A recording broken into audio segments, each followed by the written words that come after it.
To the insurance company that did me wrong. I've moved on and am happily insured with another. Bless your pea-picking heart. It was just never meant to be betwixt us. You gave me automobile insurance apprehension, and Geico has come along and in just 15 minutes given me new car insurance and made me as jubilant as a newborn lamb in springtime. And Pa has given Geico his approval. That's one thing you never had. Joyful with another. Clara May in Columbia. Geico. 15 minutes could save you 15% or more on car insurance. Put your name on it. Just put your name on it. That's all I say. Be a man or a woman. Put your name on it. Well, I'd like to hear about it, potheads. How the fuck you gonna know how to be great if you don't study greatness? Look at the game tape. Donuts. If you want a battle, it's either that you will or you won't. You know, you're not a bad-looking man, Mr. Gals. But you are, Blanche. You are in that chair.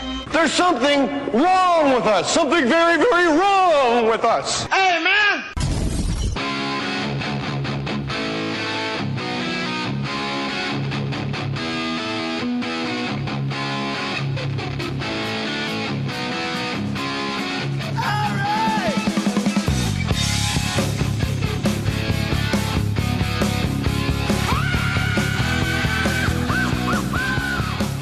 Ready to go?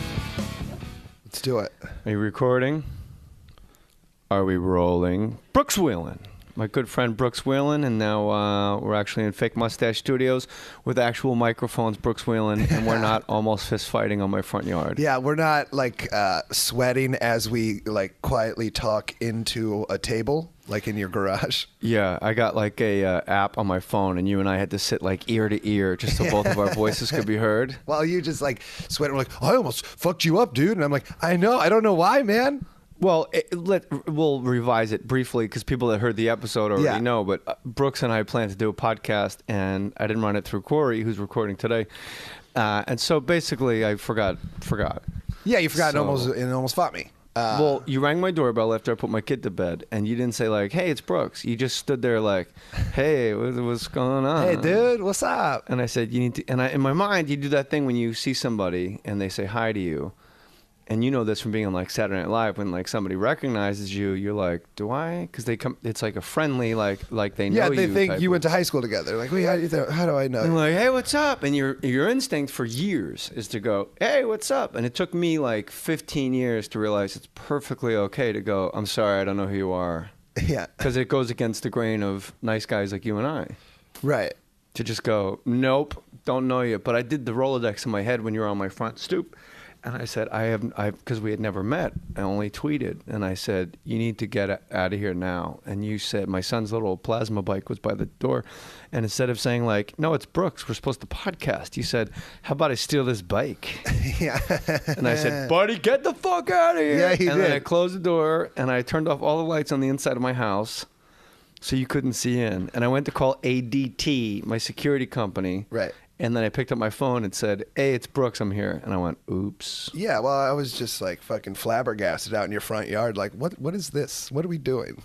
Well, the thing that made me pause was you said, how long are you going to go on with this bit? Oh, yeah, because I was like, you're committing to this bit, man. Yeah. Get the fuck out. I was like, oh, okay. It was the word bit that gave me pause once I was in the house, because no, like, meth head that walks up from the beach knows, like, bit. That's a very specific comedic word. For sure. And then there's like, hey, Brooks, I'm here. But now we're here, More Stories podcast with Brooks Wheelan, who has a CD coming out. When you listen to this, unless you're backlogged, January 27th, it's called This Is Cool, Right? That's the name of Brooks Wheelan's CD. I don't think you can pre-order it. No, Brooks I doubt hasn't figured that out yet. Yeah, I don't know a lot about the process. So just write this down. January 27th. Listen to my album. I like it a bunch. And it's called This Is Cool, Right? This Is Cool, Right? How long is the album? An hour? Yeah, 55 minutes. How many tracks? I just did that the other day. I think there's like 11 or 12. Any like sketches, like a hip hop album? No sketches, just straight stand up. I do. It closes on rejected SNL sketches. I talk about. That's a good thing for you and I to run with today. Oh yeah, for sure. Yeah, I closed like maybe 10 minutes of a bunch of ideas I had at the show. You last time you were on the podcast, And oh, by the way, message from my wife. Please tell Brooks if I was not married and he didn't have a girlfriend he was in love with, I would completely throw myself at him inappropriately, and I don't usually act like Kathy Moriarty. And I asked her, what do you mean by that? Yeah. And it's when you rang the doorbell. We were upstairs laying in bed watching like Dateline, and she goes, who the fuck is that? Oh, yeah, she was real and then when street you shook, tough. When you shook hands with her, she was wearing like boxer shorts and a wife beater with like actual like chili on it. She goes, please tell him I actually do look like a woman at times. Okay. And I find I know. I've seen her on TV. She's such a babe. She is a babe. Yeah. If only she thought how other people thought. She lives in this world of yeah. social media where like people are like, what the fuck? Like, you're ugly. And she believes them as opposed to the people that tell her how beautiful she is all the time. I look at like Twitter comments and, I'm like, this person's mean. And then my girlfriend's like, just don't look at that. I'm like, I know. Like, I wish I was. I've blocked probably 2,000 people. So when I go to Twitter, it's just this tower of babble of people washing my balls. That sounds great. And anybody goes like, hey, I watched The Groomsman. I really didn't think it was that good. Block.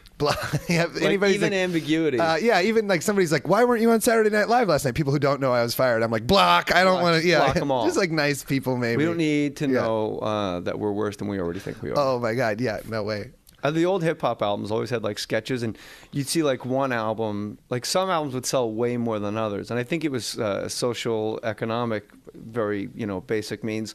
Like, okay, I have $14 to buy a CD. This one has 10 tracks. And it could be like, Public Enemy, a classic. Right. Or you can get like Onyx, and there's like 40 tracks, but like 15 of them are guys like going, hey, like walking into like a liquor store, like doing a sketch. Yeah. Or like guys smoking a joint. Half of it about, is, half of it's they're all gonna laugh at you. Your mom plays soccer with a medicine ball. Just weird, crazy, stupid sketches. And then I bought some like NWA on vinyl, and then it just goes in and out of sketches. I'm like, oh, I just want to listen to this music. I didn't even know NWA had sketches. No, it's just like it's like interstitial stuff. I don't know if it's full on sketches, but then they just talk for a little bit. I'm like, okay, just like the music. It's pretty impressive. Yeah. You never see like a rock band. You never see like Aerosmith in between like Ragdoll and Love in an Elevator. Like, hey man, are you gonna drink all this by yourself? I don't know. I could use a little bit of help. I haven't decided yet. Would you like to have some? Steven Tyler of Aerosmith. Sure. SNL sketches that got rejected. I thought that'd be a good thing. Let me get this Amazon thing going here, Brooks. As you know, you can buy, buy Brooks' CD on Amazon using the Amazon banner at jmohr.com. That sounds great. Go to Amazon. It's foolish. Take it off your toolbar. Clear your cookies. I've been told. I don't know what it means. But replace Amazon on your toolbar with jmohr.com. Then anytime you want to shop at Amazon, go to my website, click the Amazon banner. Basically, Amazon just wants to know that you got there through my website. It makes me look like a big shot. And if you email me... That sounds nice. It is nice. And I'll read what you bought. Like our friend Pete Osterman, who wrote, hey, Jay Mohr's. Everybody that I've worked with, like crazy, like Ed Burns when we did The Groomsman. Yeah. Said, Jay Mohr's. Louis Guzman. Hey, what's up, Jay Mohr's? What is it? Tracy Morgan. Jay Mohr's, yeah. Everybody puts an S on my name. Al Pacino. Jay Mohr's. That sounds great. Like, not joking, they really have my whole life. I don't know why. It makes no sense. It doesn't. Yeah. But I do like there are people in life that put S's on names. Right. Like, what are you doing, a podcast with Brooke Whelan's? Well, yeah, and they've switched my S's around. Yeah, people don't say the S on my first name most of the time. They're like, oh, it's Brooke. I'm like, well, okay, that's close enough. I never correct anybody. Hey, Agua. Yeah. It's water related, your name, right? Sure, yeah, it's a stream. What's your middle name? Patrick. Brooks Patrick Whelan. Yeah. That's a cool name. It's all right. I don't know. What do you mean? I think it's nice. I like it. What middle name would you choose? Mine's Ferguson. Your middle name's Ferguson? My mom's maiden name. Keep laughing, you dick. nerd. I'm not a nerd. I'm Ferguson. Scottish. Yeah, man, that's great. How do you make your porn name? It's your first pet in the street you grew up on? Yeah, and then also whatever bad thing your dad did to you is the middle of it. I don't know. Oh, so I would be scamper, rectal thermometer with hands on the shoulders.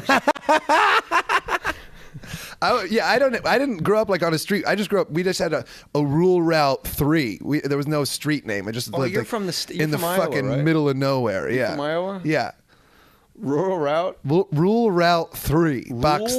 Yeah, I don't know. I like didn't a just, ruler. No, it was just you would do RR3. And But the R stood for rule. Rural route. Rural route. So route is for a porn guy. Route's good. Yeah. Rural route 3.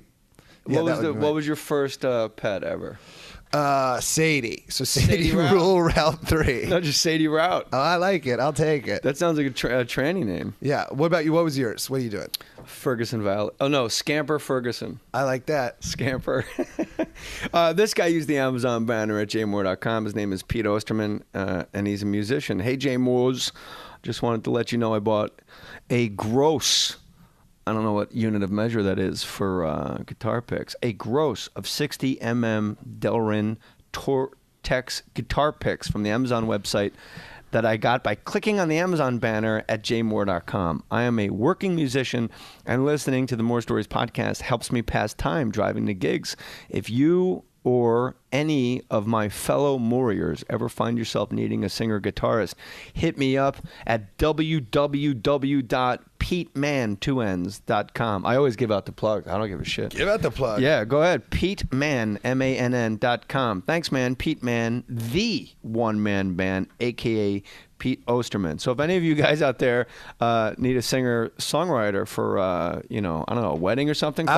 With no genre to pick from. Just no matter what Pete, band. He'll hook you up. Yeah, he'll do any genre. We need a little out of touch. I'm so lost without you. You nailed it. And then right into boom, boom, boom, let's go back to my room. That's what you know. I could come in and do your interstitial skits on any of your albums. I can't Boom. sing on them. Oh, God damn it. I love callbacks. Yeah, I'll just walk in. I could walk into almost any gas station. How about I steal your bike? Yeah.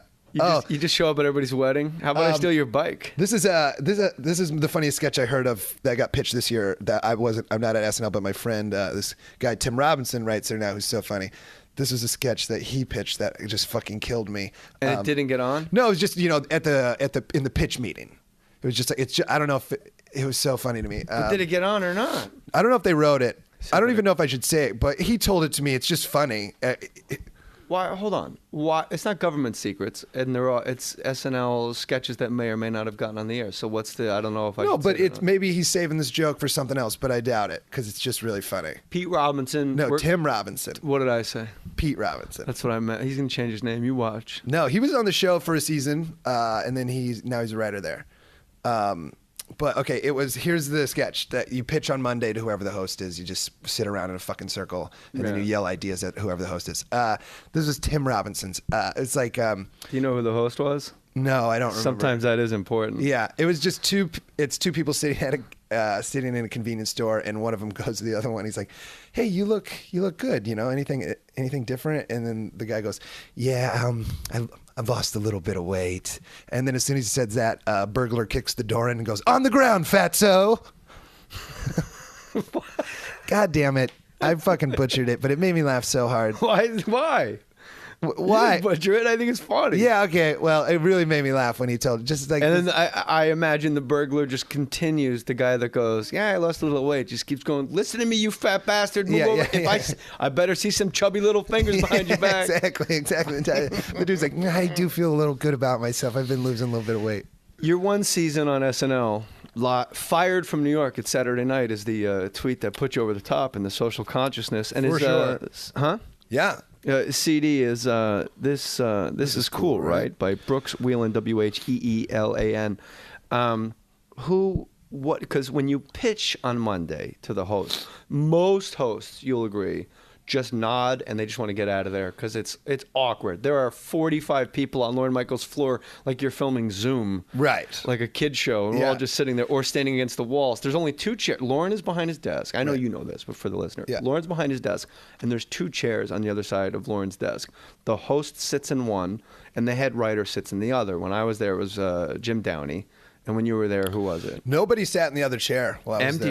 Empty chair. Seth was the head writer when I was there, and Seth stood in the doorway. Seth Meyers. Yeah. And and I want to revisit this. You said Seth Meyers, the nicest, coolest human being, and we should all be very happy with his success, and that made me happy. I always ask people, like, who's the biggest dick you ever worked with? But I always follow it up with, like, who is the nicest, so we can reward them and celebrate them. Yeah, and Seth yeah. Meyers is a good guy doing good things. Seth Meyers is the fucking man. That guy was so good. nice. Yeah.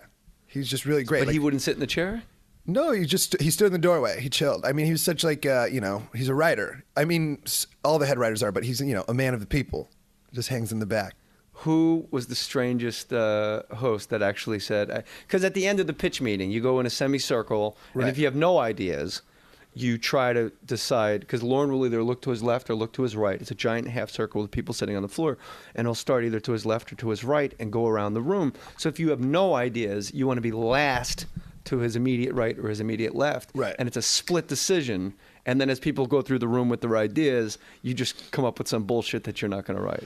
Oh, for sure. I don't know if I talked about it last time. The first thing I was ever going to pitch was taken by somebody. And in the first pitch meeting, it was Tina Fey was hosting. And I had this dumb idea for a pitch of like, the new guys show Tina how the show works. That was going to be what I pitched for the first episode. And then he was like, okay, you pitch first. He picked, I think, probably like Eric Kinward, who is the script supervisor there now, who was a writer there for a long time. And he was like, the new guys tell Tina how the show works. And That then son of a bitch. My idea for the first pitch ever, I'm just stole like, it from oh, shit! Did you share it with him? Gone. No, I So he read your mind and I stole blanked out. I don't remember what I said. I literally, it just like went around, and when it got to me, fucking words came out of my mouth, and I don't know what they were. My first pitch meeting, I was last, thankfully. I read this in your book. I was right to the right of Lauren's desk, and he went all the way around the room, and I had nothing. And then Dave Mandel, who's a wildly successful writer now, Seinfeld, etc., he did something about Barney the dinosaur. Yeah. But it was kind of Mandel is an incredible writer, but this pitch was kind of like a rambling, weird road and didn't really go anywhere. But he did say, somewhere in there was the words Barney the dinosaur. Yeah. And it was Charles Barkley was the host. And then I just went, I thought about the night, like literally the person next to me was speaking, and I was like, Barkley.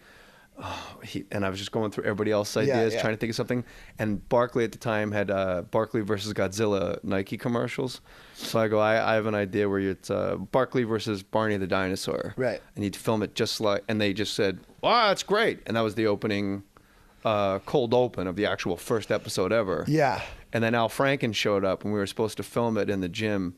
I thought I was just going to run the show. Yeah. And then Senator Al Franken's like, no, nobody wanted to see Barney get kicked in the balls.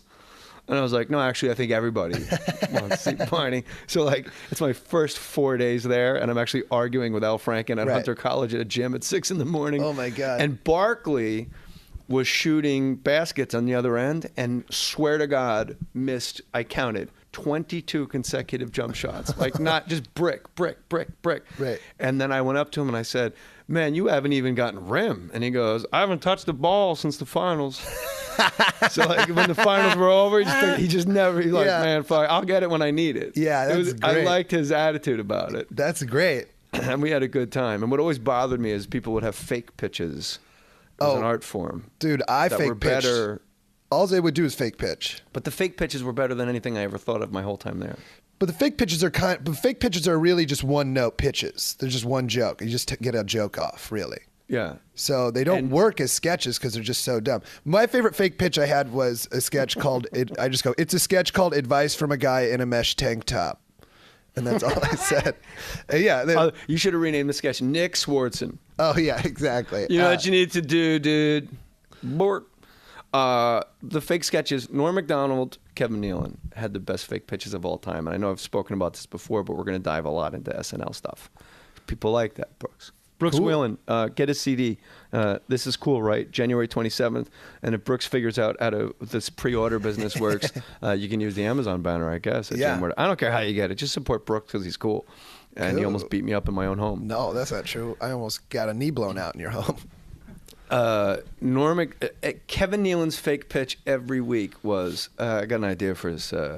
You live, those runaway truck ramps? You got a house, top one of those runaway. We did this last time? No, I've just heard about it somewhere. You got a house at one of the top of those runaway truck ramps, and you're eating dinner, and like a 18-wheeler crashes through the living room like every night.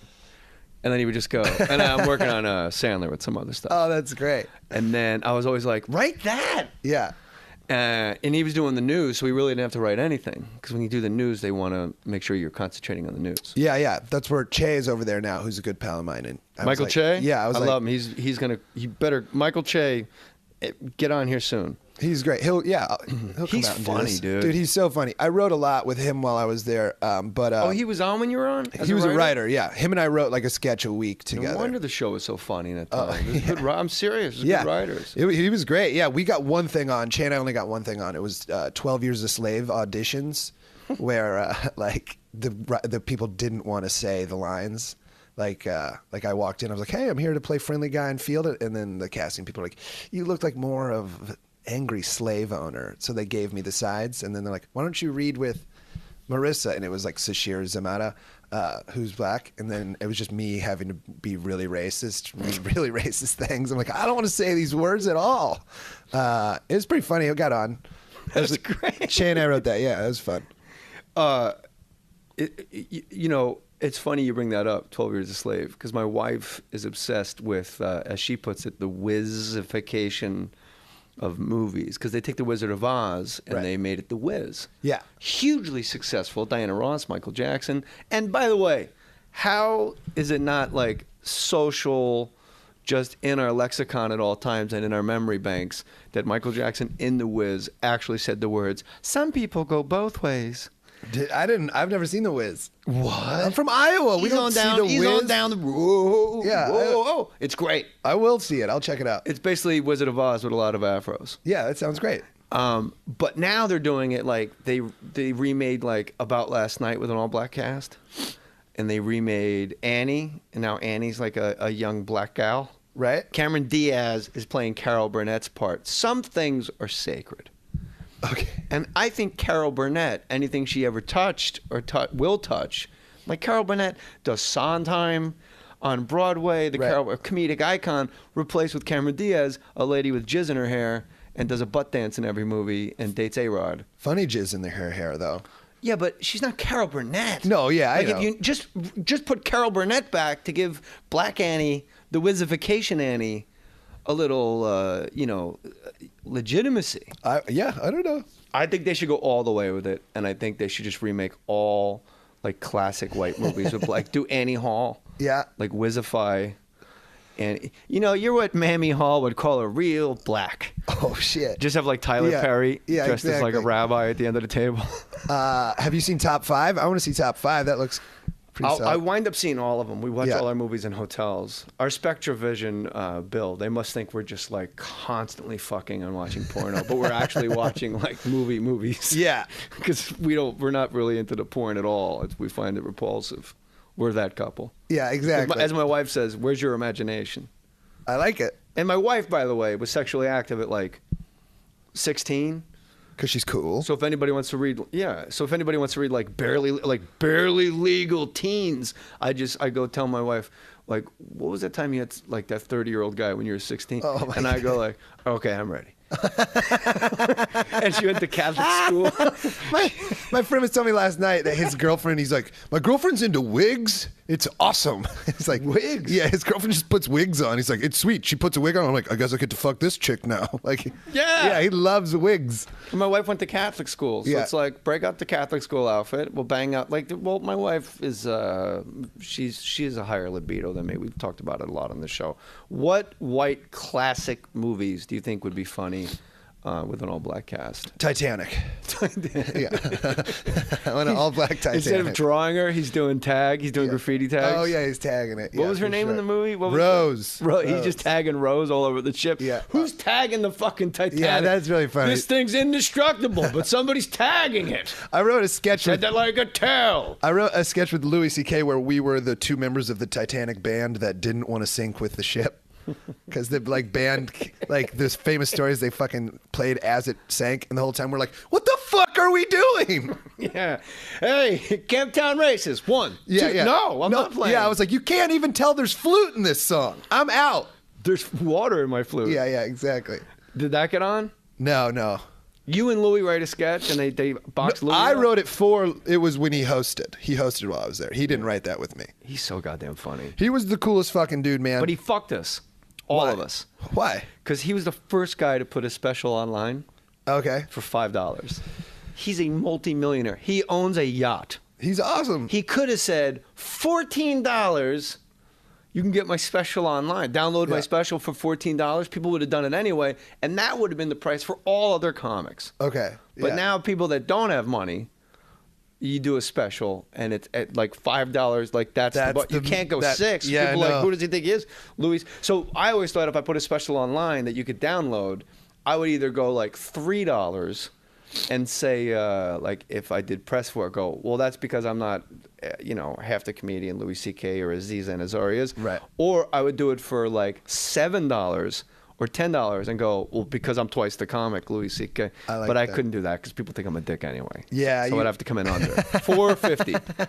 $4.99. $4.99. Yeah. I think Greg Proops's Live from Musso and Frank's is actually like it's $4. Like he came in 50 cents under. I like that a bunch. Yeah. Titanic is great. What about you? Ordinary People would be good. I've never seen Ordinary People. What? It beat Raging Bull for Best Picture. I haven't seen Raging Bull. Well, then you're a fool. Yeah, I know, man. I just haven't seen any old movies. Like. Yeah, 1980 really is like. I mean, you might as well like just write Civil War stuff. Yeah, exactly. Yeah, I can't watch that. What's your cutoff date? I don't know. Happy Gilmore. Jesus Christ. Anything after Happy Gilmore, I'll check out. Oh, fuck. My wife had the best one if it was an all... Annie Hall's a good one. Like if you guys can tweet at Brooks Wheelan, WHEELAN, and at Jay Mohr 37 what you think would be the best. First of all, Whizification is the best way to describe it. You were at the show with Sandler. Sandler was there. He's like, my dude.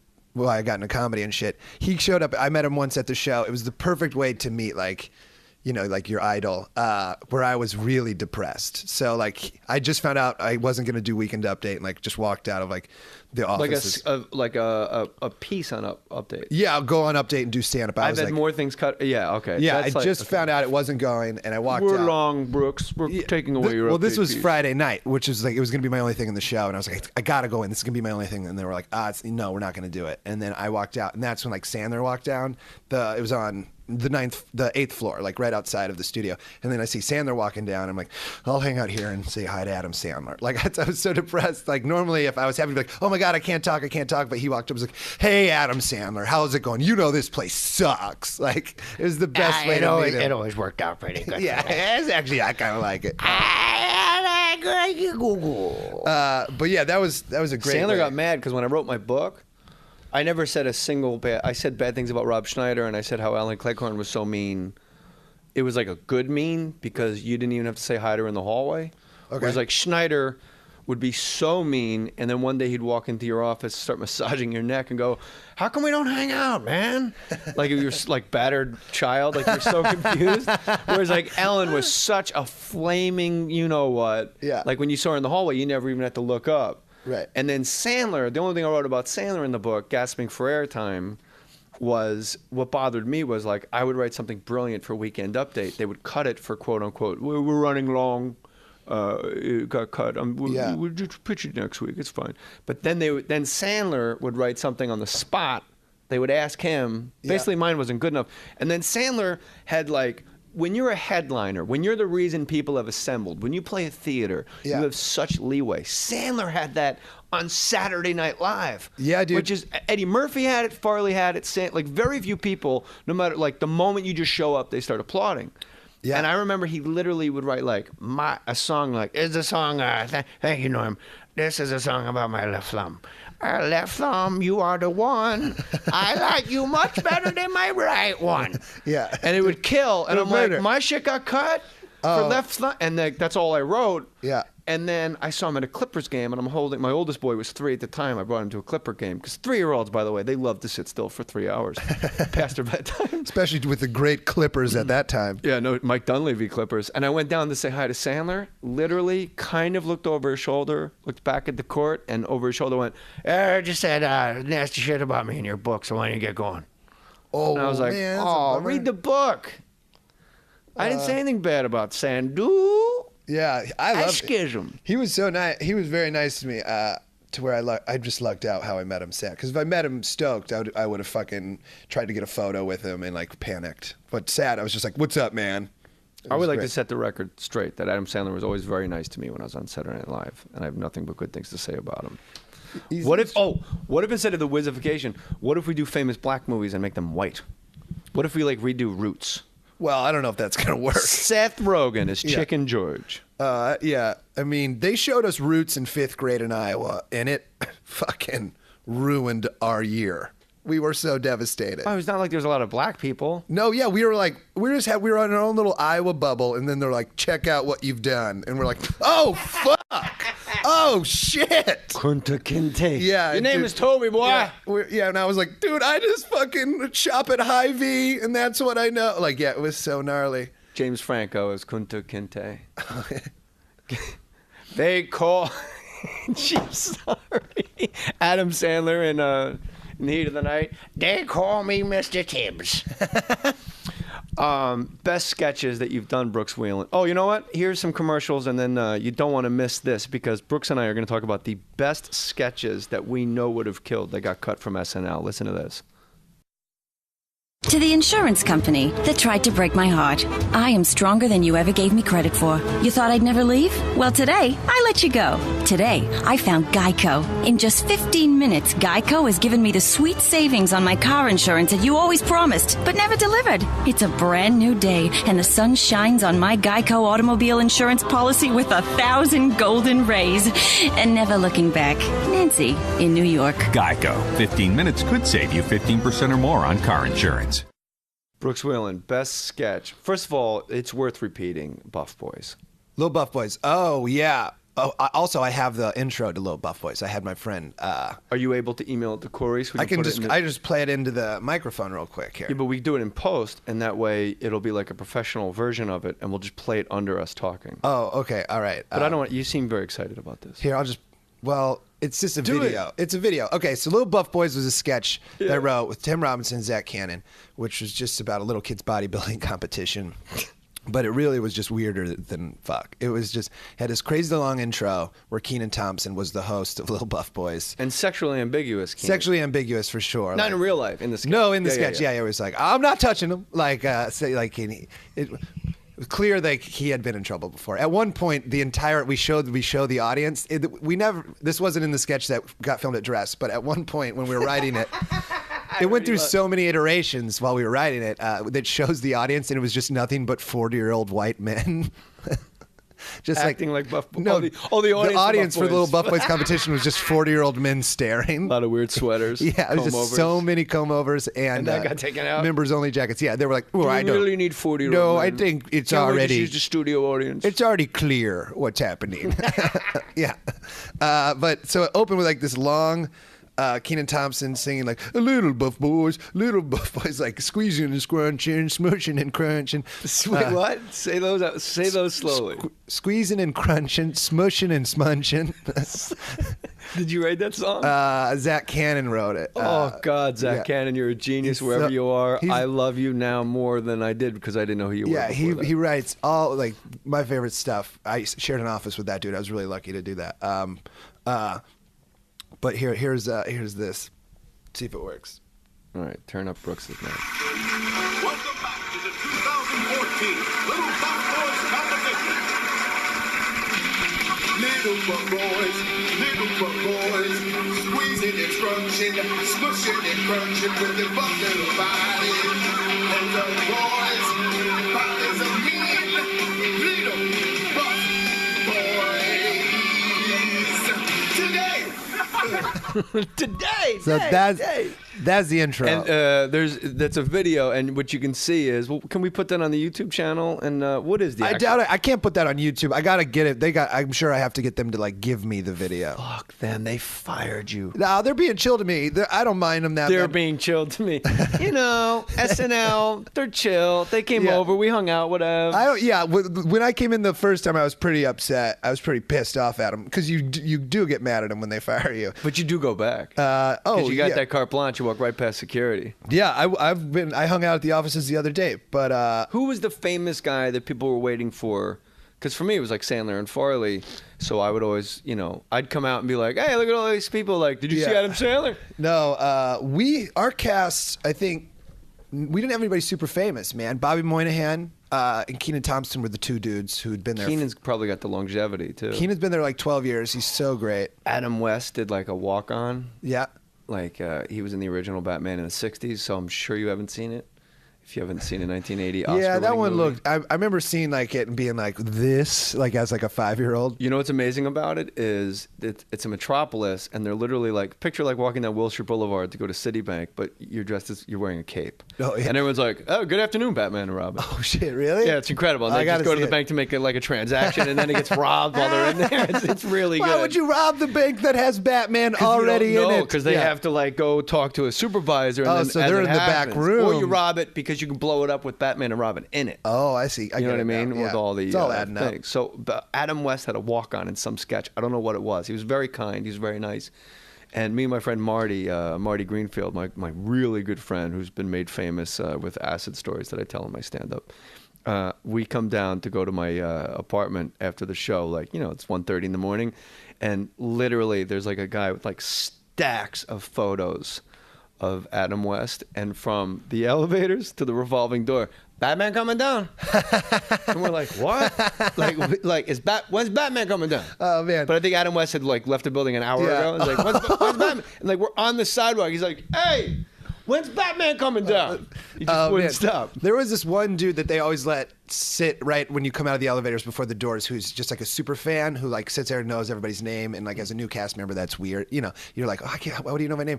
But he was always too nice. He'd be like, yeah, you'll get him next week. Just coming right out from a bad episode. Just some guy trying to be nice. Like, I think you're funny. We'll see it someday. I think he's like maybe has like like a little bit of special. Well, I don't know. He seemed really nice. I'm not going to say he seemed special, but he definitely.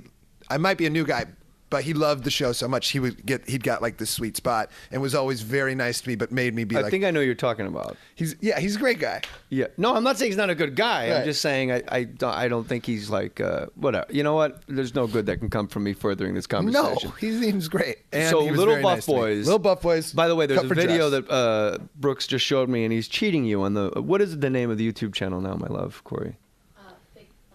No, More Stories 37. YouTube.com/morestories37, and that is the official thing. You can see me get choked out by Farts Griffin, and we have a good time. A little video right here we'll put up right now on More Stories 37 on YouTube. But I wish I could put the video, because there's a montage of children. You obviously superimpose like 135-pound like fighter. We found men. real little buff kids. Oh, you really did? Well, I mean, it looks like Uriah Faber and like Dominic Cruz, like the UFC. You just put like a kid face on. No, those are while Keenan's singing, there's real photos of little buff children flashing across the screen. That is something you do not want in your search history on your computer. No way. When you go to the Mac store and they're like, "Can we talk to you for a second with this officer?"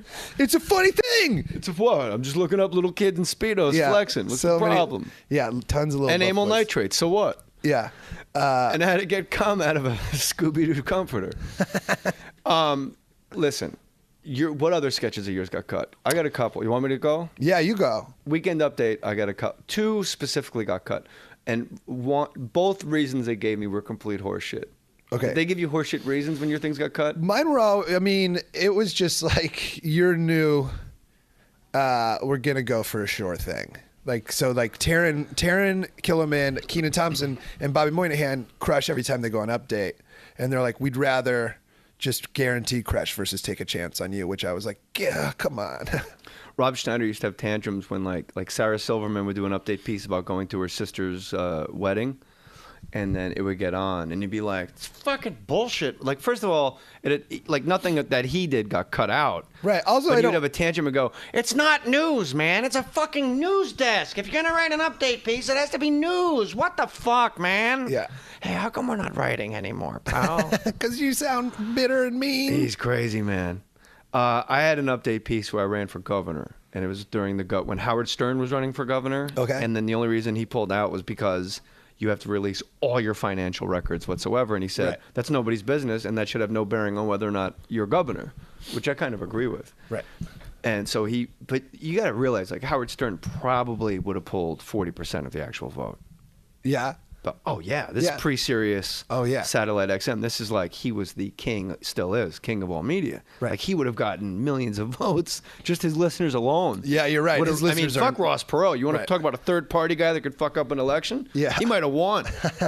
So I said, you know what? Howard Stern joined the race. I'm going to join the race. Look, I don't know anything about politics, and I'm not very good with numbers, so budget will probably be a mess, but I will promise you this.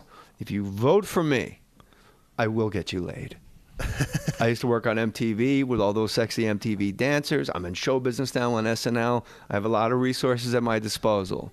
Vote for me. I'll get you laid. And I had like a little pin that says, I voted for Jay Mohr and I got laid. Yeah. And I go, and you get this pin. I voted for Jay Mohr and I got laid. And here's bumper stickers. Jay Mohr got me laid. And, 4 years from now, the roads, I'm giving you a very truncated version. Yeah, no, I love it. You talk more than me.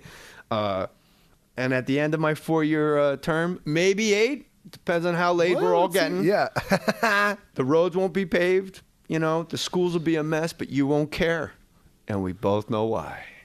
I like that. And then it was ready to go. And then Herb Sargent was an older man, like white hair and probably in his 70s. And he was in charge of Update Only. And it got cut. And I asked why. And it's that classic SNL, like, well, you'd have to talk to Herb about that. Yeah. And then I talked to Herb. He goes, well, you can't say get laid on television. And I went, what? He goes, I go, at midnight, at 12:30, 12:20? And he goes, no. And I sat Herb down and like I begged because I knew it was good. I knew it was something that was weird enough that people would actually remember, like running for governor. Yeah. Like it was kind of a good hooky thing. And I said, Herb, in 1978, Chevy Chase said nigger. Right. And now you're telling me in, 1993, I can't say get laid? He goes, can't say it. And I knew he was lying to me. Yeah, that's And I knew there was some weird just tell me we're long, or like what they told you, like you're new, we're going with the sure thing. And I'll go, all right, I'll do it next year. Yeah. But to tell me you are not allowed to say get laid on television after that Richard Pryor Chevy Chase sketch in the day, I was like stunned. No, that's heartbroken. And then I crazy. just drank until I vomited. Oh, yeah, I know that game. Yeah, you did it yesterday. Yeah. Well, I said, Brooke, when I saw Brooks this morning, I go, what do you got, a cold? He goes, nah, I've just been drinking a whole bunch since I got here. Well, I visit LA. I had friends here. So when I get here, usually it's just like a 2-day stint where I'm like, I'll drink 2 nights and then go back to New York. I've been here like fucking 10 days and I just drink each night with my friends. And I'm like, what am I doing? This is like, so yeah. I think when you leave here, you should start day drinking. No, well, probably will. You said that like walking. No, maybe. What got cut update of yours that made you nuts? I really liked one where it was the day before the Super Bowl and I came on as Anthony Kiedis. I came on and was like, ring a dinga, bling ding to finger. And he's like, Seth was like, what was that? I go, I don't know. I blacked out. What happened? Like anytime I'd black out, he would just start. When I blacked out, I would rap rock. As Anthony Kiedis. But what was the tie into the Super Bowl? I was getting excited. I wrote a song about the Super Bowl, and then it was like go long for a pass, California love. Just it immediately developed into a California love song. Yeah. And he's like, what's that have to do with football? It was fun. Ring ding ding. Do that again. Ring a dinga, swing ding to finger. He's like, what was that? I get you. I don't know. I blacked out. There was one Nassim Pedrad and I did where we were a couple Nassim. Yeah, Pedrad. Okay. I just want to give people credit. No, we did These this are thing. important people to me. Yeah, where we were a couple that had been only dating for 2 weeks, and we came on Update with like what to do for the Thanksgiving. That's not news. What the fuck? Exactly. Well, we came on to give people an idea what to do over Thanksgiving, what we were doing, and we just kept like making out, but then we knew nothing about each other. She found out I had like 7 kids scattered across the United States. Oh, during the update. The update, yeah, we just kept finding out new things, and she was like, "Well, you'll have to drive." I'm like, "Why?" And she's like, "I've like 9 DUIs," and I was like, "Oh, what's 9? What's like 9 mean?" And she goes, "It means I have 13 DUIs." Did it get to dress? It got to dress, and it did pretty well. And that's the thing; it got cut when it was in the show. It was great. It was really funny. Plus, it's with Nassim, who's been there a while, and it's good, team up with like a veteran. Oh, the gal. And they say, okay, yeah, sure. She's great. I know exactly what you're talking about. So it got through. after the Lauren's meeting, they're like, "Hey, we're gonna do your update." And I'm like, "Fuck yeah, fuck, this is great." Like in the Lauren meeting where, and she's one of the stars of the show. yeah, so and she's great. Good. It's gonna look great, and I'm excited. I don't really care about the rest of the show at all. I got my update thing on. I'm like, "Fuck yeah, stoked, so stoked." And then but Lauren's note was like, "Brooks doesn't wear a wig in it because I had a wig and dress." And then I go down. From Lauren's office, it's on the 9th floor.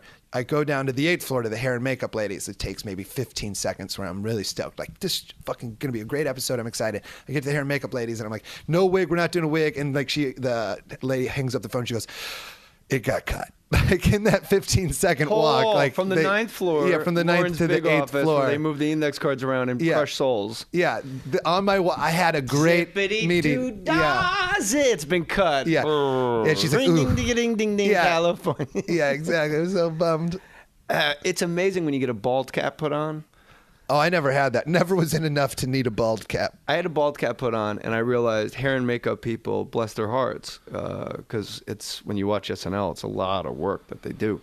But if you have, if that's the only thing you have for that show, yeah, and they'll send you in there like at 7 o'clock at night, right, and they'll take from 7 o'clock at night to like fucking 11:20 to make the world's most perfect wig, cap. And basically, a wig cap is good if you're in a lot of sketches with different wigs, because then they just lower the wig on and off the wig cap, the bald cap. Excuse me. But then once in one episode, I was heavy. I was Ricky Lake, and then I was Tony Bennett during one commercial break. Yeah. And in 3 minutes and 30 seconds, they put on a bald cap. So you're like, "Oh, you guys were fucking with me before." So it's whatever time you give them, they just take all of that time, and they just don't stop. Oh man. That was Mike O'Brien did one of my favorite things there. He was only in the cold open and then nothing else. And right after the cold open, he like kicked the door out. He like kicked the door in like in a funny way to come out into the hallway from the studio. Goes, "I gotta get changed for good nights." The show hasn't even fucking started yet. He's like, "I gotta get in my good nights." Well, it's like, burr, burr, burr, burr. Oh man, ladies and gentlemen, Brooks Wheelan. And then it's just O'Brien going, "I gotta change. I gotta say goodnight." See, that would have been a good sketch. I tried writing a lot of behind the scenes stuff like that. That's what I was writing. Last time I dug like, "Hey, I don't know, you've been away a long time." Yeah, you know, people are only in like one sketch or less around here. Yeah. You were explaining, I think, to Andy Samberg. Yeah, how he had Samberg. You're in like 8 sketches. Yeah, I was was like, like, it works. I was like, "Samberg, you seem to be doing okay up there, but it's changed a little bit. People like when you're only in one sketch and usually play yourself." Yeah, that's how it works. Yeah, he's like, "That doesn't seem right." I'm like, that's got to be right. Samberg, good guy. Seems like a good guy. Really good guy. Like, hugely why I was into SNL in college. His like digital shorts were the best. Fuck, man, he got so much shit on like Lazy Sunday for starters. Yeah, is like other level. It's so funny, it's so unique. The Natalie Portman rap. Oh my God, all of them, dude. Every time you go to YouTube and type in Natalie Portman rap, you will be blown away. Like, first of all, the quality, it's like it's better than any rap video you've ever seen. And then she's just like, they're like, "We love you, Natalie." She's like, "I want to fuck you too." Yeah. Oh, dude. But she's all gangsted out. It's like so maybe, good. in my opinion, honestly, maybe the actual best thing Natalie Portman's done, taking nothing away from her acting work, right? But to like just go film that shit in the middle of the day and be like hardcore gangster and dropping F-bombs and talking about guys eating her box on the reg. Yeah. Oh my God, it's crazy. Yeah, I sat in the Lonely Island's office when I moved. That was my office. It was their old office. And they still had like, they don't fucking clean the desks out at all there. Like in Che's desk was like Will Ferrell's like badge. Like, "Hey, I found that. Hey, look at this sketch I just wrote." Yeah, exactly. Well, there was notes from I think Akiva. I sat in his old desk, so he had his old notes in there, and I was like, "These are fucking hilarious."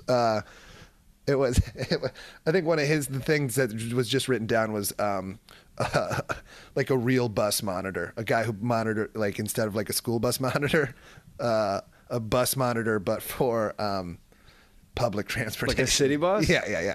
And like, what does he do? Just tell No, people? I mean, it was just like notes written yourself. down. No, it was just notes written down on a piece of paper. It was just cool to read that stuff because I was so into those guys. And their movies are like Hot Rod. Have you seen Hot Rod? I did not. Hot Rod's like my adult Happy Gilmore of like how much I fucking love that movie. You know, I will go see it on your recommendation because I never really liked the sketch MacGruber at all. I thought it was dumb. Right. The movie MacGruber was fucking hilarious. MacGruber, yeah, absolutely upper deck home run hilarious start to finish. Start to finish. It's so weird. Crazy. And you're like, why wasn't this in like 3,000 theaters?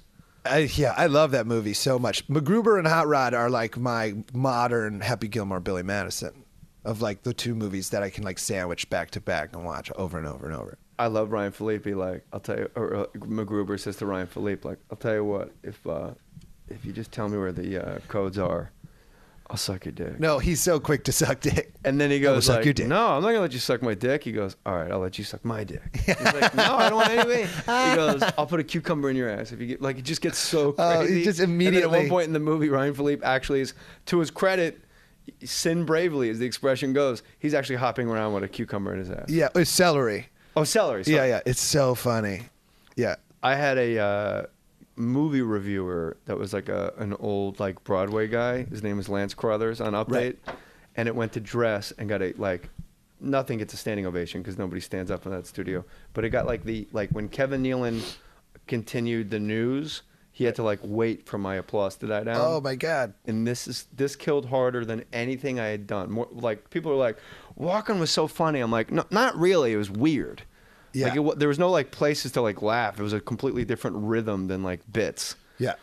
And it was the guy, he just comes out and he slides in. I had like an ascot and like a real shitty suit, like an old theater guy. Yeah. And I just come out like, yeah, hello, Kevin. And basically I had, instead of a thermometer, I rated all the movies on a yaw-meter. So like how much I went, yeah, like that's how much I love the movie. Yeah, I love that. And all the reviews were sung, like for Mrs. Doubtfire, it was like, hey little girl, is your daddy home, or did he dress up like a woman from an old folks home? Oh, this is fucking great. And then it was like, Mrs. Doubtfire, I was in heaven on the yaw-meter. Yeah, I give it a 7. Damn, was this on? It got to dress and got applause so much that Nealon had to stop. He Yeah. started reading the next joke, and then he had to actually stop and go, like Lance Crothers, everybody. Yeah. And it was like the Kevin Costner movie with the kidnapped boy. I forget. It's a great movie. And I was like, his name. It was all. I just put everything to like old like bad music, and I was like, his name is Costner. He's Kevin Costner. He kidnaps a boy. Clint Eastwood tracks him down. Right. And it was like something that rhymes with 10 on the yaw-meter. Yeah. It's a 10. Yeah. And then it fucking like nothing I ever did in my, including stand-up, had ever killed that hard in my life. And then the note I got back was, it's gay, and we don't want to do like gay stuff. Oh my God. And then you watch like, I go, well, like Gap girls, they're just dressed as girls. Yeah. Like, so what's the difference? If it's funny, just let it be on. That's fucking nuts. That was the one to this day. I'm like, that should have been on television. Yeah, for sure. That's perfect. It's perfect for what was happening at that time too, of these over-the-top characters coming on Update. It's fucking perfect. Yeah, but you know what? When you're the new guy, you really do get the short end of the stick. Oh, the dude. rules are make the host funny, put women in it. That was the rules when I was there, because New York, we were taking beatings in like the New York Post, Daily News, like that we were misogynistic. And then in my second season, Janine Garofalo was there, and she told the newspapers like it's a boys' club and it's this, and I was always like, well, write something that can't be like when Jan Hooks and Nora Dunn were on. Right. They were on 3. They dominated because what they wrote could not be denied. Yeah, the girls. Right now, the girls kind of run the show. Yeah. That's, of the current show for sure. It's like the ladies are murdering. Like they're definitely murdering. Yeah. There's so many. The women on the show right now are so fucking funny. Yeah, you just can't deny it. It's like. So how are you not like playing? Like some like Andy Samberg's friend on like Brooklyn Nine-Nine right now. You're so hireable. No, I know. Well, I still live in New York. I'm like working on different shows and shit. I'm moving out here in January to like fucking. That's what try you came get out to promote. Your move. You need people to help you move. I need people to help me move. for Warriors sure. unite. Help Brooks Wheelan move. I did write a sketch when Sandberg hosted with Che. Me and Che wrote this sketch where it was a Fresh Prince of Bel-Air. Only me and Andy Samberg were. Two white kids from Baltimore that it was called Judge Dad. It was just a ripoff of Fresh Prince, where Keenan had adopted us from Baltimore, and we moved in with him in his house, and we're like, oh man, Judge Dad's gonna be home, we're in trouble. And then Keenan walks in, and he's like, what'd you boys do? And we're like, we don't want to tell you. And he's like, come on, would you cheat on your homework? We're like, no. And he's like, what, did you get hustled at the pool hall? We're like, no. And he's like, what'd you do? Did you mow the lawn too tight? We're like, no, we hit a dude with a car, he's fucking dead. Like, and we had just murdered a guy. He's like, oh shit. He's like, and then his wife came in, and she's like, I told you not to adopt white kids. And it just immediately devolved into like these. Didn't get on? No, it was pretty funny, but yeah, it was just this whole over the top. He's like, what'd you boys do? We fucking killed a guy. He's in your car. And he's like, oh my God. And then we're like, and we're sorry. We drove your car too. He goes, I don't give a shit. We got to burn the car now. Like, it just immediately fucking. I like you guys like we're sorry, Dad. Oh, are we ground? He's like, you going to jail. That's what he kept saying. He's like, were you ever given a reason why? Did that go to dress? No, it just dress is dress rehearsal. At 8:00 you do the full Saturday Night Live show, in costume, everything in front of a live audience. And I always felt bad for that audience because then they get switched out for people that watch the real show. Yeah, but I would rather see the dress if I was an audience member. Because I get to see Buff Boys. You get to see Buff Boys. You get to see King Kong sketch that I loved. No, that didn't make dress. It kind of ate it at the table. There's Tell sketches. the King Kong sketch again. I love this sketch. King Kong sketch. Why do sketches get cut? It's too crazy. And then people that watch Saturday Night Live go, well, that was really horrible. Like, how did that... The most commonly used phrase in the negative when it's Saturday Night Live is, how did that get on air? And the answer that Brooks and I can give you is, we don't know. Yeah, sometimes, for sure. Well, the King Kong sketch was... It was a Christmas episode, which every sketch was Christmas based, but mine. But the single sketch where basically King Kong had been raping me, that was the idea of the sketch. Well, you went hard. I remember this from the other time you were on the podcast when we were speaking into a phone with our lips touching, hot. Yeah. And I was like, "Where's my wife with the chili wife beater now? We could really do some damage here." Yeah. Who was the other guy? It was me and Jimmy Fallon. And Jimmy was trying to sell Broadway. Yeah, the idea of the sketch is from the movie King Kong, but the part of the movie they leave out where they pitch fucking chaining a gorilla to a Broadway stage. So we go to meet this guy, Broadway producer, Taran Killam, and we're like, we've got your next smash hit. And he's like, what is it, Swords and Sandals? What is it, a musical? And we're like, no, we've captured... Swords and Sandals. Yeah, Swords and Sandals. That's a Zach Cannon original, too. He's like, no. I love, and my wife hit me to this, fake like play or movie names in other movies. Yeah. Are always the best. Oh my God! Like, hey, we're going to see Bases Loaded tonight. Like any movie they see on Seinfeld was always like, what was that one? Like Tuscan or whatever. The one that they kept the movie they kept. I've never watched an episode of Seinfeld start to finish. I fucking love it. That's your Raging Bull and absolutely. Okay, but so then the idea was we're pitching bringing King Kong to Broadway. The whole time I'm in a neck brace, and he's like, "What's going on with your friend there?" And then Jimmy Fallon's like, "Oh, that's Julius, my brother. He belongs to Kong. Kong owns him now." So I've just been raped by King Kong a bunch, and I'm just like, he'll murder us all. That's all I keep saying. It's like we've opened a Pandora's box. And he's like, well, your friend seems a little weird. Like, you should have just kept rubbing your bottom with your hip palm. I should have. And then King Kong growls. You find out that me and Jimmy are romantically involved twin brothers who refuse to play theater politics. And then that's a big speech he gives. Yeah. We don't do gay stuff. And then King Kong growls in the back. He's like, go see what he wants. And I put on lipstick. And I'm like, I know what he wants. And like fucking murders. And it's... Was there a King Kong arm or anything? No, you just heard him. Okay. Oh, this other really funny thing is Taran Killam goes, that's not what we do here. Gigi, come in here. And Kate McKinnon comes in. He's like, Gigi, show him what we do here. And she's like, really, boss? And he's like, yeah. So she goes to take her top off. And he's like, not what we do back here. It's just clear he's been having sex with all these women in his office. Either way, so we go in. This is the first time I've ever seen this happen in the PIX meeting, in the Lawrence meeting, where like they move the cue cards to what's in the show. I'm looking. I always started at the bottom and went up of what was the last sketch of the Wednesday night after the. No, that was after dress. This is after dress before live. The only time I've ever seen this, fucking 2 sketches side by side for the final spot. One of them is King Kong. I'm like, what the fuck does this mean? And they're like, it's a game time decision. One of them is King Kong, and the other one is like a duet by Jimmy and Cecily. to like Baby It's Cold Outside. Like it's like a cute fucking Christmas song. I remember watching that and thinking that was cute, but I don't know. I mean, I understand the sentiment, but it was basically a sketch. It was straight. They did it straight. It was sweet. It was very sweet, and but it wasn't like and it was great. But it was like literally like not why I watched the show. Yeah, do we want to do this like fun Christmas thing or see new dude being raped by King Kong? And it was like a toss up, and then right at the end they're like, we're going with the other one, and I was like, damn. Look, we can't have King Kong raping you on the birth of Christ. Yeah, exactly. You know, maybe the resurrection be a better time. We're off the air by then. Totally, yeah. And then. Yeah, but the King Kong one, Would you like some gnocchi? Yeah.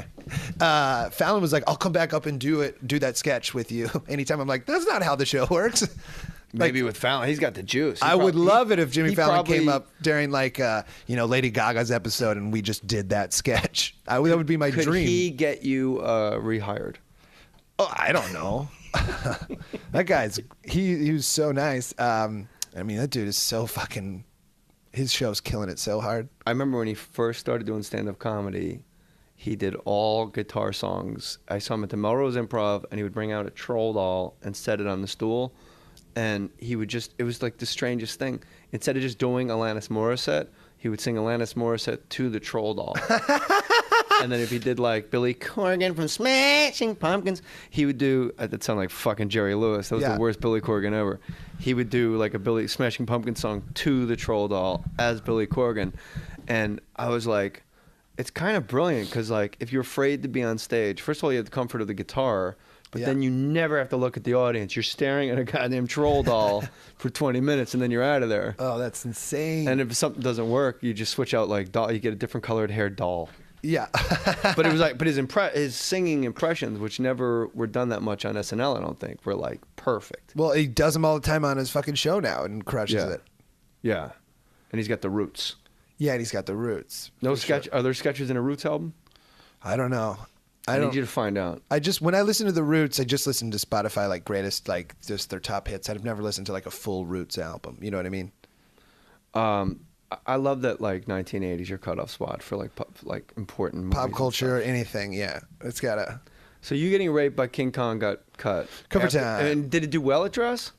Fucking did great at Dress. I mean, like what happens a lot at Dress, like when they do release stuff, like now they release shit like Cut for Time, but they released one sketch of mine.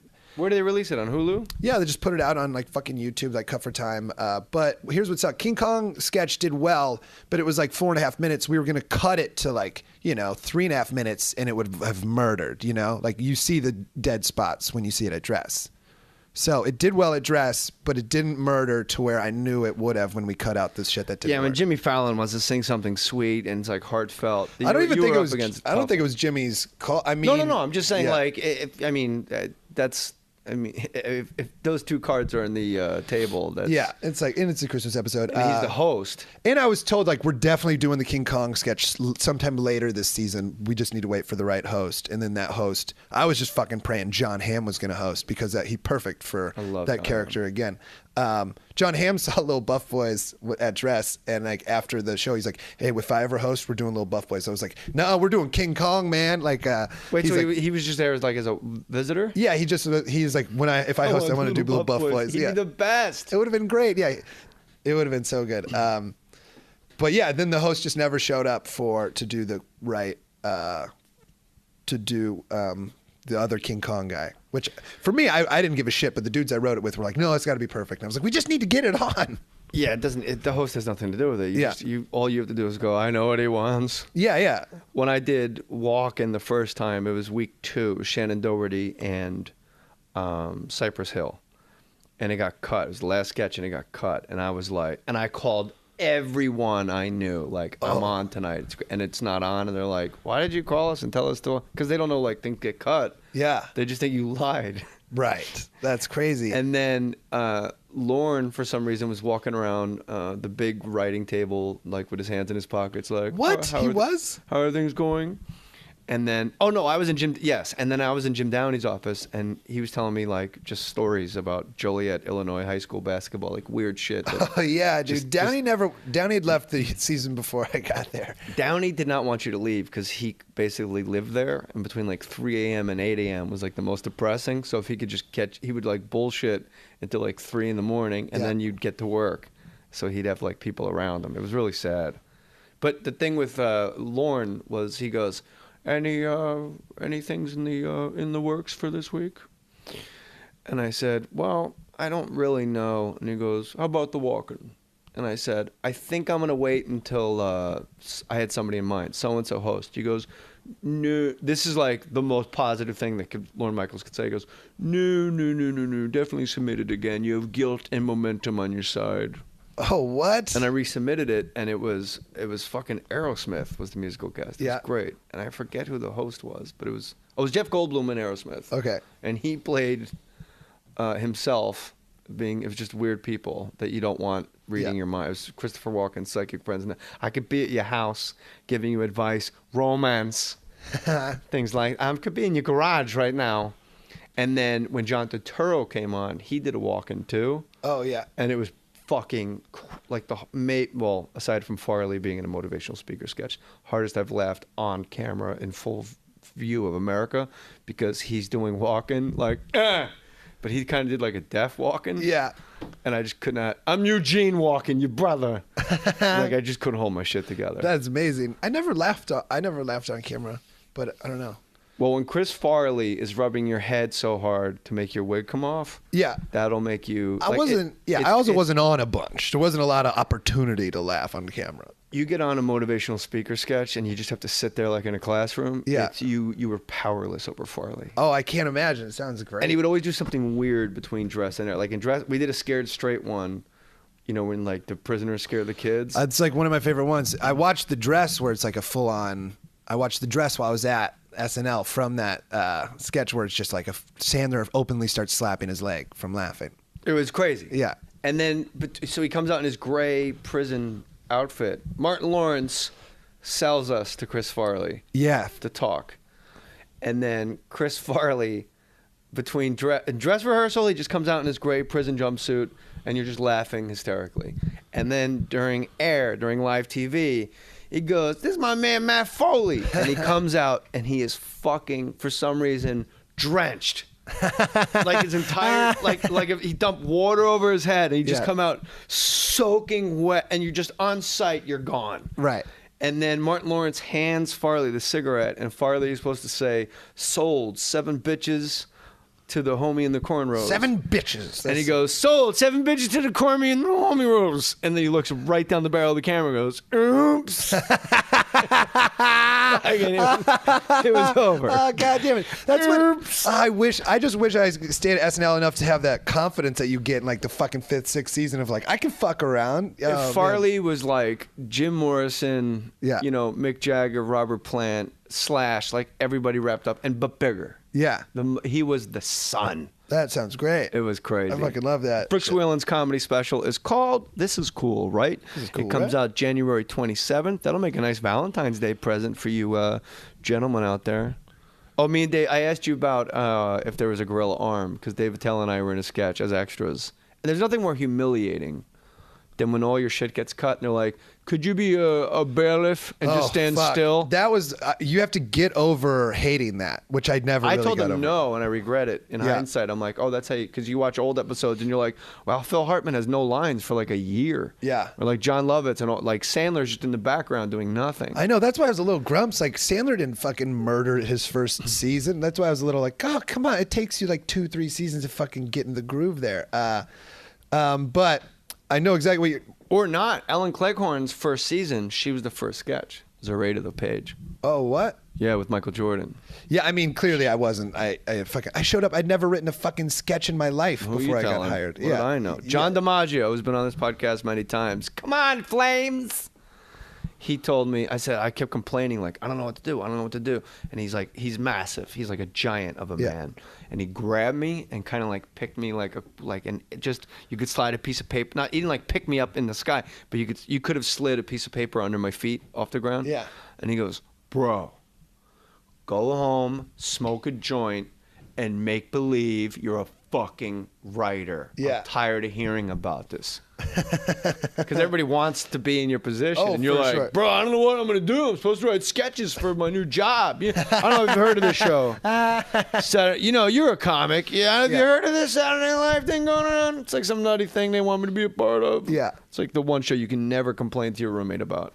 There was somebody told me the other day that Lauren was like mad at the cast or something about how nobody stands up to the hosts like how Chevy and Bill Murray used to do, and it's like, yeah, because that was a brand new show. It didn't have 40 years of history to be terrified of by the time you got there. And they were coked out. Well, probably, yeah. No, probably they were. Yeah. That's why the schedule's as crazy as it is now, is it's on like a 1978 Coke schedule. Right. And they never said we could probably make like a 10-day run-up. Like, why don't we film the pieces that are filmed a week in advance? Yeah, and people get pissed. They're like, why are the taped sketches better than the live ones? Oh, because that makes funnier when you can do the right cuts. Yeah, when they were written over the summer. Yeah, well, why does the monologue always suck? Because it's written an hour before the show. Right. And I never understood that. Like, you got Sarah Jessica Parker comes in, she's game, she'll do anything, like fun wise, you know, like Baldwin, like John Hamm. And then what's the monologue? Oh, it's okay. And then like an hour before, it's like, all right, I guess I'll read this off of cue cards. Yeah. They probably should have some input. But David Tell and I were doing a 20,000 Leagues Under the Sea sketch with Kelsey Grammer. Oh, that's like one of my favorite sketches of all time. It makes no sense. Doesn't make any sense. It's fucking and at the insane. End, a giant tentacle comes in. It's like it's like it should be in the Macy's Day Parade. Right. And then me and Tell had no sketches, and we were like really going mad. And then if you watch it at the end, we were literally punching each other in the dicks. Oh, I guess. I was like, Kelsey Grammer's like, we must save the submarine, and we're like just grabbing and pinching each other's like dick helmets. Like that's on camera, just hitting each other in the dicks. Okay, I'll watch that. Fantastic. Brooks, get the CD. This is cool, right? Yeah. Is there a comma between cool and right? Yeah, this is cool, right? Yeah. I guess right question. Where did you mark. record it? Madison, Wisconsin. At the Comedy on State. Man, everybody says Madison's the spot. It's my favorite. I have 3 favorite comedy clubs. Acme. Penguins? No. It's an Iowa place, people. Yeah, Penguins is where I started. The 3 best comedy clubs that I've been to. Acme in Minneapolis, the Comedy Attic in Bloomington, Indiana, and then Comedy on State. These places just fucking Jackie Cashians, I think, shot her special. No, at Acme in Minneapolis. It would make sense. It's where Hedberg recorded Mitch Altogether. It's like such a great album. It's such a great album. That's the dude I made my album with, made Hedberg's album, so that's why I was just like, his name's Jack Vardy. Super cool. Stop dying. Jesus Christ, for real. Yeah. You know why? Because I don't want to drive by the Laugh Factory and see that stupid stencil. Rest in peace. Make God laugh. Oh, that's what Jamie Masad always puts up on the side. Yeah. Make God laugh. Yeah. Everybody that dies, that's what he puts on the side. It's a nice sentiment. It's a nice sentiment. But after a while, you're like, you know what? Just put the name. Yeah. You know, like whatever.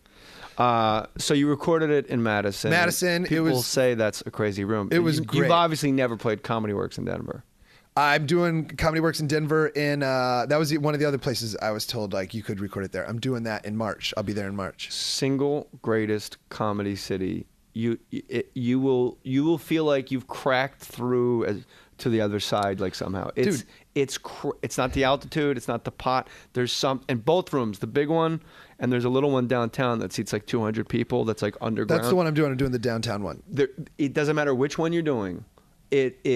Denver is crazy, and you better text me after your first show and say, oh my God, like you feel almost embarrassed, like, whoa, easy everybody. Yeah, hey guys, these are setups, dude. Yeah, it's that crazy. That's how the album is. Like they just like Madison, they were still good. I'm like during the album, I'm like, people are gonna think I fucking faked this. You guys are laughing too hard at. Did you say that on the album? Yeah. Okay, good. Like this is ridiculous. Like stop applauding. This is like not that great. So tweet us at Brooks Wheelan, at Jay Mohr 37 movies you would like to see made all black, or black movies. Wizzification. The wizzification. Yeah. Nikki Cox, ladies and gentlemen, with the perfect phrasing. And again, she would throw herself on you. She said, "Well, it sounds great. She's a babe." That's what I tell her. Yeah. Jesus Christ. Well, she is. Yeah. I agree with you. It's just. She sometimes just the way your hard drive is installed. You don't think the way others think of you. Absolutely. But look, get the album, and are you going to figure out some pre-sale code or some? How do you not pre-order an album? I don't fucking know, everything. Man. Look, I don't know. If I go to Amazon right now through jmohr.com. Okay. You definitely can't. It's definitely not on there yet. Oh, well, then I'll close my computer. You know what? I'm going to go to jmohr.com anyway because I'm at, I just want to see where I'm playing January 24th. Oh, Turning Stone Casino in Verona, New York. Ah, see, look, I found that info out. And there's a bunch of videos on my website. Did you get a website yet? Sweet. I do have a website now. It's great. I really love photography, and it's just like a half photography, half comedy website. And is it brookswheelan.com? Brookswheelan.com. Yeah, it's just like kind of like, dude. It's about traveling around and taking photos, which is like what I like to do. Whenever I go on the road, I always rent a car and then go to whatever the closest national park is or like state park and just like. I saw you tweeting a lot of photos like that. So I'm glad you're doing this. That's what I like to do. Can people email you on your website? They can contact my manager. You got to set it up. Corey can teach you how. Where they just email you and then you email them, and it's just all, they don't get your email address. Right. Like you can email me at jmohr.com, and when I email you back, it comes from like, is it jj@jmohr.com? And then it's just like, hey, when you come into so-and-so, you go, actually. Oh, that's a fucking great idea. I'll set that up this week. Yeah. She can help you. She did my whole site. That sounds great. If anybody has any complaints about my website, call Corey Fry at 323. Corey recording today. Thank you very much. Thanks, That's Corey Fry. Brooks Wheelan, the CD. January 27th. He does not know how to pre-sale. To the insurance company that did me wrong, I've moved on and am happily insured with another. Bless your pea-picking heart. It was just never meant to be betwixt us.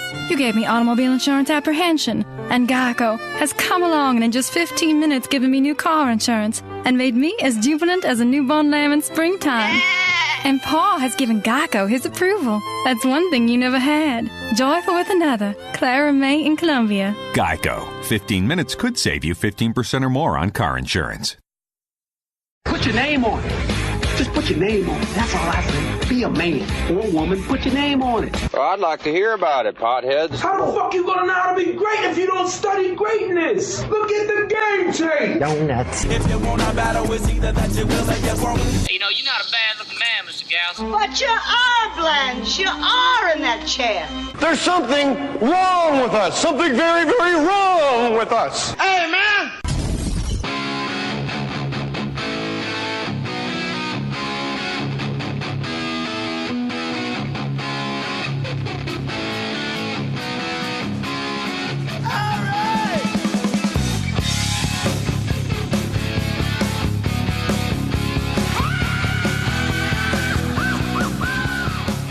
Ready to go? Let's do it. Are you recording? Are we rolling? Brooks Wheelan. My good friend Brooks Wheelan, and now we're actually in Fake Mustache Studios with actual microphones, Brooks Wheelan, and we're not almost fist fighting on my front yard. Yeah, we're not like sweating as we like quietly talk into a table, like in your garage. Yeah, I got like a app on my phone, and you and I had to sit like ear to ear just so both of our voices could be heard. Well, you just like sweating. We're like, I almost fucked you up, dude. And I'm like, I know. I don't know why, man. Well, we'll revise it briefly because people that heard the episode already know. But Brooks and I plan to do a podcast, and I didn't run it through Corey, who's recording today. And so basically, I forgot. Yeah, you forgot and almost fought me. Well, you rang my doorbell after I put my kid to bed, and you didn't say like, "Hey, it's Brooks." You just stood there like, "Hey, what's going on?" Hey, dude, what's up? And I said, "You need to." And in my mind, you do that thing when you see somebody and they say hi to you. And you know this from being on like Saturday Night Live, when like somebody recognizes you, you're like, do I? Because they come, it's like a friendly, like they know you. Yeah, they think you went to high school together. Like, wait, how do I know? And like, hey, what's up? And your instinct for years is to go, hey, what's up? And it took me like 15 years to realize it's perfectly okay to go, I'm sorry, I don't know who you are. Yeah. Because it goes against the grain of nice guys like you and I. Right. To just go, nope, don't know you. But I did the Rolodex in my head when you were on my front stoop. And I said, because we had never met, I only tweeted. And I said, you need to get out of here now. And you said, my son's little plasma bike was by the door. And instead of saying like, no, it's Brooks, we're supposed to podcast, you said, how about I steal this bike? Yeah. And I said, buddy, get the fuck out of here. Yeah, he did. And then I closed the door and I turned off all the lights on the inside of my house so you couldn't see in. And I went to call ADT, my security company. Right. And then I picked up my phone and said, "Hey, it's Brooks. I'm here." And I went, "Oops." Yeah, well, I was just like fucking flabbergasted out in your front yard. Like, what is this? What are we doing? Well, the thing that made me pause was you said, "How long are you going to go on with this bit?" Oh, yeah, because I was like, you're committing to this bit, man. You're like, get the fuck out. I was like, oh, okay. It was the word bit that gave me pause once I was in the house because no, like, meth head that walks up from the beach knows, like, bit. That's a very specific comedic word. For sure. And then there's like, "Hey, Brooks, I'm here." But now we're here, More Stories podcast with Brooks Wheelan, who has a CD coming out. When you listen to this, unless you're backlogged, January 27th, it's called This Is Cool, Right? That's the name of Brooks Wheelan's CD. I don't think you can pre-order it. No, Brooks I doubt hasn't figured that out yet. Yeah, I don't know a lot about the process. So just write this down. January 27th. Listen to my album. I like it a bunch. And it's called This Is Cool, Right? This Is Cool, Right? How long is the album? An hour? Yeah, 55 minutes. How many tracks? I just did that the other day. I think there's like 11 or 12. Any like sketches, like a hip hop album? No sketches, just straight stand up. I do. It closes on rejected SNL sketches. I talk about. That's a good thing for you and I to run with today. Oh yeah, for sure. Yeah, I closed like maybe 10 minutes of a bunch of ideas I had at the show. Last time you were on the podcast, and by the way, message from my wife. Please tell Brooks if I was not married and he didn't have a girlfriend he was in love with, I would completely throw myself at him inappropriately, and I don't usually act like Kathy Moriarty. And I asked her, "What do you mean by that?" Yeah. And it's when you rang the doorbell. We were upstairs laying in bed watching like Dateline, and she goes, "Who the fuck is that?" Oh yeah, she was real. And then when tough. When you shook hands with her, she was wearing like boxer shorts and a wife beater with like actual like chili on it. She goes, "Please tell him I actually do look like a woman at times." Okay. And I find I know. I've seen her on TV. She's such a babe. She is a babe. Yeah. If only she thought how other people thought. She lives in this world of social media where like people are like, "What the fuck? Like you're ugly," and she believes them as opposed to the people that tell her how beautiful she is all the time. I look at like Twitter comments and I'm like, this person's mean, and then my girlfriend's like, just don't look at that. I'm like, I know, like. I wish I was. I've blocked probably 2,000 people. So when I go to Twitter, it's just this tower of babble of people washing my balls. That sounds great. And anybody goes like, "Hey, I watched The Groomsman. I really didn't think it was that good." Block. Yeah, like, even ambiguity. Yeah, even like somebody's like, "Why weren't you on Saturday Night Live last night?" People who don't know I was fired. I'm like, block. I don't want to. Yeah, block them all. Just like nice people, maybe. We don't need to know that we're worse than we already think we are. Oh my God, yeah, no way. The old hip hop albums always had like sketches, and you'd see like one album, like some albums would sell way more than others. And I think it was social, economic, very basic means. Like, okay, I have $14 to buy a CD. This one has 10 tracks, and it could be like, Public Enemy, a classic, right? Or you can get like Onyx, and there's like 40 tracks, but like 15 of them are guys like going, "Hey," like walking into like a liquor store, like doing a sketch. Yeah. Or like guys smoking a joint. Half of it is, half of it's they're all gonna laugh at you. Your mom plays soccer with a medicine ball. Just weird, crazy, stupid sketches. And then I bought some like NWA on vinyl, and then it just goes in and out of sketches. I'm like, oh, I just want to listen to this music. I didn't even know NWA had sketches. No, it's just like it's like interstitial stuff. I don't know if it's full on sketches, but then they just talk for a little bit. I'm like, okay, just like the music. It's pretty impressive. Yeah. You never see like a rock band. You never see like Aerosmith in between like Ragdoll and Love in an Elevator. Like, "Hey man, are you gonna drink all this by yourself?" I don't know. I could use a little bit of help. I haven't decided yet. Would you like to have some? Steven Tyler of Aerosmith. Sure. SNL sketches that got rejected. I thought that'd be a good thing. Let me get this Amazon thing going here.